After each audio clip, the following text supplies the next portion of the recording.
Botswana coal has been spoken about for many years. And there's been certain perceptions it's too expensive, you can't get it offshore, it's poor quality. It's because there's a lack of coal knowledge in Botswana. Everybody linked coal to power production. And power production, whilst it's a nice idea, it's capital intensive, and the only place you can sell your power to is South Africa, but they've got a surplus of power. So the coal has largely remained sterilized. We came along in last year, 2016, had a look at the resource and changed the business plan completely. We said, well, forget about power. You don't really make money having a power station on your mine. What you have to do is you must export the coal to South Africa and the international seaborne thermal coal market. How are international environmental movements like the UK phasing out coal in 2025? How much of a barrier could that prove to you guys? Well, you've got to look at there's two facets here. You've got to look at the developed nations and the developing nations. The developing nations can't afford nuclear power. The capital cost of alternatives to coal is just massive. Developed nations, they develop their countries on fossil fuels. Now they've got the money to move on to renewables and or any other type of baseload capacity. The developing nations can't do that. If you look at Africa, Africa needs power. 600 million people have not got power in Africa. Your cheapest source of power is coal-fired. You need baseload power. If you use solar off-grid, in other words, you want to power one house, and they want to put a few solar panels, yes, that can help, but only when the sun shines. If the sun's not shining, you haven't got power. So you've got to go back to the baseload. It shines quite a lot in Africa, though. Not all the time, but what are you going to do at night? Where are you going to get your power from at night? You can't have refrigerators, everything they are starved of, refrigerators, all of that sort of thing, which needs power around the clock. What are they going to do at night? Do you believe climate change is a concern, personally?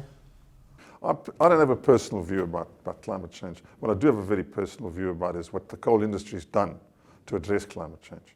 If you look at, everybody turns around now, they talk about carbon capture and storage, and they talk about various technologies, clean coal technologies. And they call it new. It's not new. The coal industry has been working on that for 20, 30 years already. And they've got to a stage with the modern technologies called H.e.l.e, high efficiency, low emission technology, which has been very successfully done in Australia. It's brought the emissions of coal down to equal to natural gas. So it's not that the coal industry has ignored it. They've worked on it. But you still need baseload supply around the world. And what is the cheapest form of baseload supply? Coal. There's forecasts from Noble Research and various research organizations that say that in 25 years' time, there's going to be a shortage internationally of 380 million tons of coal. Because those coal-fired power stations are there, they're not going to go away. So somebody's got to supply them. But there's been no investment in new coal mines because of the rhetoric around renewables and emissions. So there's been no investment. China, on the supply side, is trying to cut down their emissions. So they've cut back 500 million tons in production. So there's a shortage of coal internationally. And there's no new investment in coal. So somebody's got to supply that coal. It's not going to go away. We hear a lot about CCS as a technology, but it hasn't really taken off in the UK at least. It has in countries like America. It's been fairly successfully adopted. There was a lot of money pumped into CCS technology 5 to 7 years ago. There were trials in Germany, UK, all over the world there were these trials. How successful it is, I don't know. I haven't seen any documentation published to say that, oh, it has saved so much in emissions, it has done this, it has done the following thing. It seems to have not died a death, but got very quiet as compared to the other technologies like H.e.l.e. And of course, we operate more in the developing world.